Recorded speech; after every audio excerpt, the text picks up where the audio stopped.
মানসুর ইবনে আম্মার বর্ণনা করেন, আমার একজন বন্ধু ছিল যে জীবনে অনেক গুনাহ করেছিল, নিজের উপর জুলুম করেছিল, নিজের উপর অবিচার করেছিল। অতঃপর সে আল্লাহ তাআলার কাছে তাওবা করে। তাওবা করার পর থেকে আমি তাকে দেখতাম সে অনেক ইবাদত করত, অনেক নামাজ পড়ত, অনেক রোজা রাখত, অনেক তাহাজ্জুদ করত। হঠাৎ করে একদিন তাকে খুঁজে পাচ্ছিলাম না। আমি তার খোঁজে তার বাড়িতে গেলাম। আমি দরজায় গিয়ে আওয়াজ দিলাম, ভিতর থেকে তার মেয়ে বের হয়ে আসলো। আমাকে জিজ্ঞেস করলো, কাকে খুঁজছেন? তখন আমি বললাম, তোমার আব্বুকে যে বলো অমুক এসেছে। অতঃপর আমাকে ভিতরে আসতে বলা হলো। আমি ভিতরে প্রবেশ করলাম। আমি দেখলাম সে বাড়ির মাঝখানে শুয়ে আছে। তার চেহারা বিকৃত হয়ে গেছে, তার চোখগুলো বড় বড় হয়ে গেছে। তখন আমি তার এই অবস্থা দেখে বললাম, হে আমার ভাই, আমার ভয় হচ্ছে।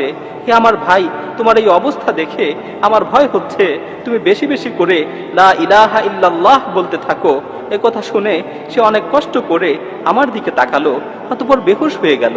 যখন তার হুঁশ ফিরে আসলো, আমি তাকে দ্বিতীয়বার আবারও বললাম, হে ভাই, বেশি বেশি করে লা ইলাহা ইল্লাল্লাহ বলতে থাকো। সে আবারও বেহুশ হয়ে গেল। যখন তার হুঁশ ফিরে আসলো, আমি তৃতীয়বার আবারও বললাম, হে ভাই, বেশি বেশি করে লা ইলাহা ইল্লাল্লাহ বলতে থাকো। সে চোখ খুললো, আমার দিকে কিছুক্ষণ তাকিয়ে রইল, চোখের পানি ছেড়ে দিয়ে বলল, হে ভাই মানসুর, আমার মাঝে আর এই কালেমার মাঝে প্রাচীর তৈরি করে দেওয়া হয়েছে। আমি ইচ্ছা করলেও এই কালেমা পাঠ করতে পারছি না। তখন আমি বলে উঠলাম, লা হাওলা ওয়ালা কুওয়াতা ইল্লা বিল্লাহ। আমি তাকে বললাম, তুমি যে এত নামাজ পড়তে, এত ইবাদত করতে, এত আমল করতে, এত তাহাজ্জুদ পড়তে, এগুলোর কি হলো? তখন সে বলল, তুমি যে আমাকে ইবাদত করতে দেখতে, আমি এর কোনো কিছুই আল্লাহর জন্য করতাম না। আমি আমার সকল ইবাদত, আমি আমার সকল আমল, এগুলো মানুষদের দেখানোর জন্য করতাম। আর আমার তাওবা ছিল মিথ্যা তাওবা। আমি মানুষদের দেখানোর জন্য তাওবা করেছিলাম। আমি মূলত বাহ্যিকভাবে মানুষদের দেখানোর জন্য ইবাদত করতাম, কিন্তু আমি যখন একাকী থাকতাম, আমি আমার ঘরের দরজা বন্ধ করে দিয়ে মদ পান করতাম। আমি নির্জন মুহূর্তে বিভিন্ন ধরনের গুনায় লিপ্ত হতাম। আমার মনে আছে, একবার আমি খুব গুরুতর অসুস্থ হয়ে গিয়েছিলাম। আমার ধারণা হচ্ছিল আমি আর বাঁচব না। তখন আমি আমার পরিবারের লোকজনকে বললাম, আমাকে ধরে বাড়ির মাঝখানে নিয়ে আসো এবং আমার নিকট একটি কোরআন শরীফ নিয়ে আসো। অতঃপর তারা আমাকে ধরে বাড়ির মাঝখানে নিয়ে গেল এবং আমার নিকট কোরআন শরীফ নিয়ে আসলো। আমি কোরআনকে খুলে পড়তে লাগলাম এবং আসমানের দিকে তাকিয়ে বলতে লাগলাম, হে পরম দয়ালু আল্লাহ, হে পরম দয়ালু আল্লাহ, এই কোরআনের মাধ্যমে তুমি আমাকে সুস্থতা দান করো। আমি তোমার সাথে ওয়াদা করছি, আমি তোমার সাথে প্রতিজ্ঞাবদ্ধ হচ্ছি, আমি আর কোনোদিন গুনাহ করব না, আমি আর কোনোদিন গুনার দিকে পা বাড়াবো না। আল্লাহ তাআলা আমাকে সুস্থতা দান করলেন। যখন আমি সুস্থ হলাম, তখন আমি আগের মতোই আবারও গুনায় লিপ্ত হলাম। প্রতিনিয়ত গুনাহ করতে থাকলাম। আল্লাহর সাথে কৃত ওয়াদার কথা একেবারেই ভুলে গেলাম। এভাবে গুনাহ করতে করতে বেশ কিছুদিন অতিবাহিত হয়ে গেল। এভাবে আল্লাহর নাফরমানি করতে করতে বেশ কিছুদিন অতিবাহিত হয়ে গেল। অতঃপর আমি দ্বিতীয়বার আবারও অসুস্থ হয়ে পড়লাম।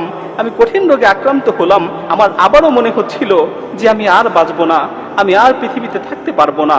তখন আমি আমার পরিবারকে আবারও বললাম, তোমরা আমাকে উঠানে নিয়ে চলো, আমার কাছে কোরআন নিয়ে আসো। আমি প্রথমবারের মতো দ্বিতীয়বার আবারও প্রার্থনা করলাম। আমি আবারও আকাশের দিকে দুহাত তুলে বললাম, হে আমার প্রতিপালক, হে আমার প্রতিপালক, হে পরওয়ারদিগার, এই কোরআনের মাধ্যমে তুমি আমাকে সুস্থতা দান করো। আল্লাহ তাআলা আমার ডাকে আবারও সাড়া দিলেন, আমাকে রোগ থেকে মুক্তি দিলেন। আমি আবারও অঙ্গীকার করলাম যে আমি আর কখনোই গুনাহ করব না, আমি আর কখনোই গুনার দিকে পা বাড়াবো না। কিন্তু দ্বিতীয়বারেও আমি আমার অঙ্গীকারের কথা আবারও ভুলে গেলাম। আমি আবারও গুনায় নিমজ্জিত হলাম। আমি আবারও গুনার সমুদ্রে হাবুডুবু খেতে লাগলাম।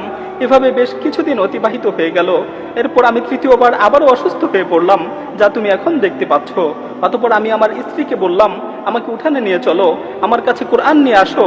তারা আমাকে উঠানে নিয়ে গেল, আমার কাছে কোরআন নিয়ে আসলো। অতঃপর এবার যখন আমি তিলাওয়াত করার জন্য কোরআনকে খুললাম, আমি দেখতে পেলাম কোরআনের সমস্ত পৃষ্ঠাগুলো সাদা হয়ে গেছে। পুরো কোরআনের মাঝে একটি অক্ষরও আমার চোখে পড়ল না।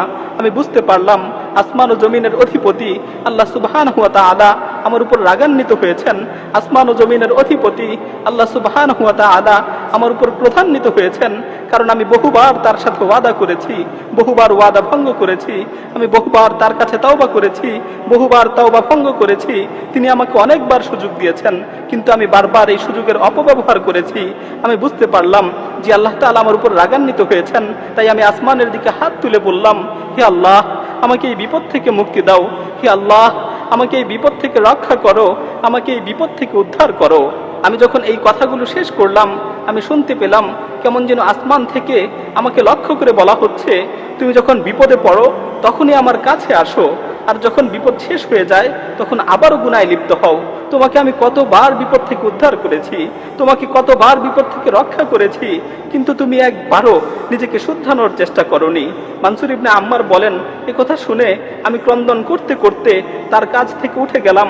আমি যখন বাড়ি থেকে বের হওয়ার জন্য দরজার কাছাকাছি পৌঁছলাম তখন পিছন থেকে সংবাদ আসলো সে মারা গেছে, সে মৃত্যুবরণ করেছে। সে তওবা না করেই মৃত্যুবরণ করেছে। তার মাঝে ও তাওবার মাঝে প্রতিবন্ধকতা সৃষ্টি করে দেওয়া হয়েছে। প্রিয় ভাই ও বোনেরা, আল্লাহ তাআলা আমাদেরকে তওবা করার সুযোগ দিয়েছেন।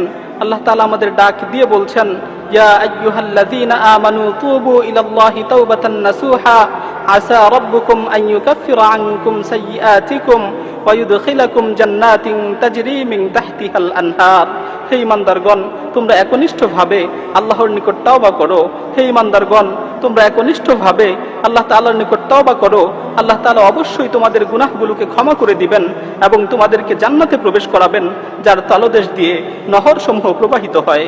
আল্লাহ তাআলা আমাদেরকে তওবা করার সুযোগ দিয়েছেন, কিন্তু আমরা এই সুযোগকে অবমূল্যায়ন করছি। আল্লাহ তাআলা আমাদের তওবা করার সুযোগ দিয়েছেন, কিন্তু আমরা এই সুযোগের অপব্যবহার করছি। এমন একটি সময় হবে যখন আমাদের মৃত্যু চলে আসবে, তখন আমরা তওবা করতে চাবো, কিন্তু আমাদের তওবা কবুল করা হবে না। আল্লাহ তাআলা বলছেন, ওয়ালাইসাতিত তাওবাতু লিল্লাযীনা ইয়ামালুনাস সাইয়্যাত হাত্তা ইযা হাদারা আহাদাহুমুল মাউত ক্বালা ইন্নী তুবতুল আন। আর এমন লোকদের জন্য কোনো ক্ষমা নেই যারা মন্দ কাজ করতেই থাকে, এমনকি যখন তাদের মাথার উপর মৃত্যু এসে উপস্থিত হয় তখন বলতে থাকে, আমি এখন তওবা করছি। প্রিয় ভাই, আর দেরি নয়, আসুন এখনই তওবা করি, সুযোগ থাকতে তওবা করি, সুস্থ অবস্থায় আল্লাহর দিকে প্রত্যাবর্তন করি।